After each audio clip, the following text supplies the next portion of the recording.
Mesdames, Messieurs, salut à tous. Nous parlerons aujourd'hui de la troisième partie et de la fin du thème sur le bonheur conjugal. Voilà, donc c'est très très important de connaître cela, hein.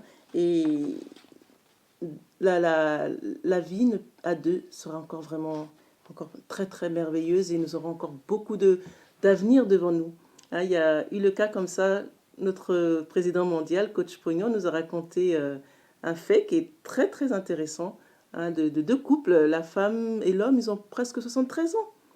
Et bah, tous les deux sont complices, ils sont toujours l'un avec l'autre.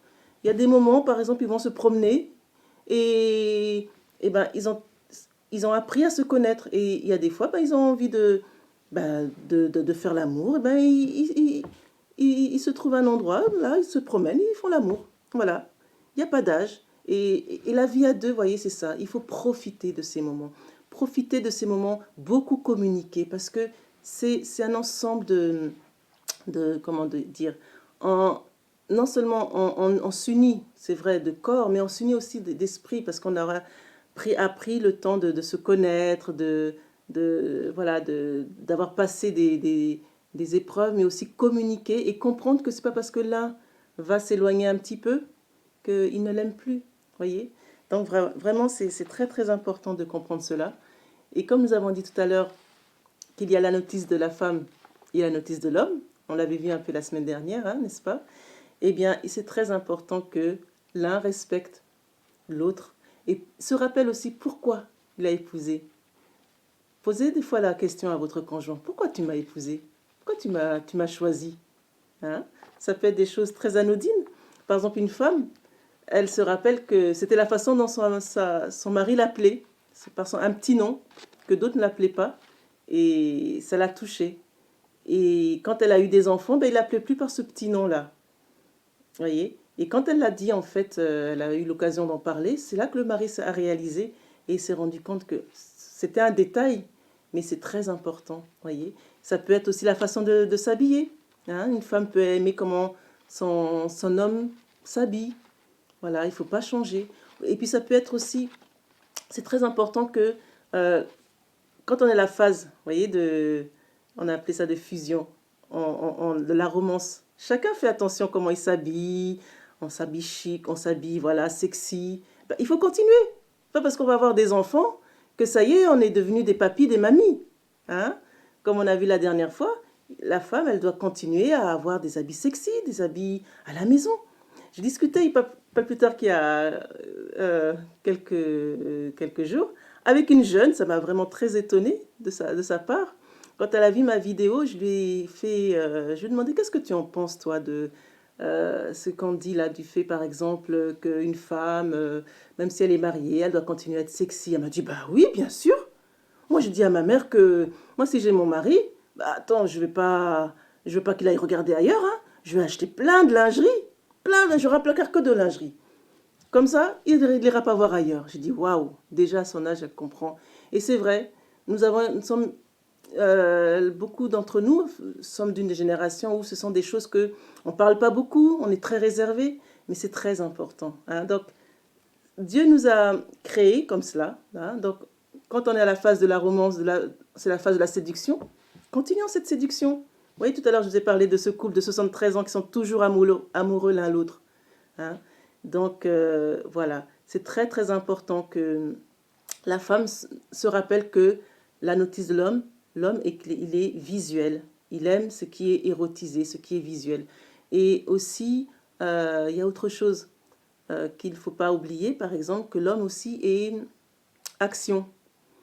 Par exemple, à la maison, un homme, par exemple, si vous voyez votre mari qui va, par exemple, balayer par terre, balayer la maison, euh, eh ben, ce qu'il apprécierait, c'est que vous l'applaudissiez, c'est que vous le félicitiez.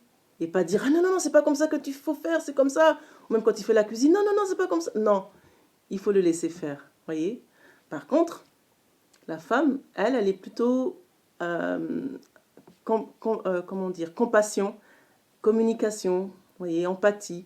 Donc, par exemple, une femme qui va, par exemple, être en train de laver par terre ou nettoyer, et qu'elle voit son mari qui lui dit « Ah, bravo, félicitations », elle ne va pas apprécier par contre. Parce qu'elle veut que son mari l'aide. Vous voyez, on est différentes. Donc, en connaissant comment l'un fonctionne, comment l'autre fonctionne, ça va permettre justement d'éviter tous ces problèmes qu'on peut éviter en fait quand on connaît l'un et l'autre. Donc voilà. Donc la femme, elle est compassion, communication. Donc par exemple, si elle va parler d'un problème, par exemple, admettons, hein, un exemple tout courant, le mari qui est obligé de voyager parce qu'il faut travailler pour nourrir la famille, il est obligé d'aller loin et puis voilà, n'est pas souvent à la maison. Quand il revient, la femme, bah, elle va peut-être se plaindre, lui dire t'es pas souvent là, je te vois pas beaucoup. Voilà. Le mari pourrait dire mais attends, je travaille pour nourrir la famille. C'est normal que je sois pas là. Qu'est-ce que tu veux? Que j'arrête mon travail? Non. Et en fait, il faut qu'il comprenne que la femme ne fait que exprimer ses sentiments, ce qu'elle pense, voyez. Et ce qu'il faudrait que l'homme comprenne, c'est qu'ils doivent être compatissants envers elle, lui dire oui, je te comprends ma chérie. Ah oui, c'est vrai, je te comprends, c'est pas facile. Moi aussi, c'est dur pour moi, etc. Parce qu'à un moment donné, la femme elle va bien se rendre compte que si le mari arrête ce travail-là, par exemple, bah, comment ils vont faire? Ah, ils ont besoin de ce travail, voyez.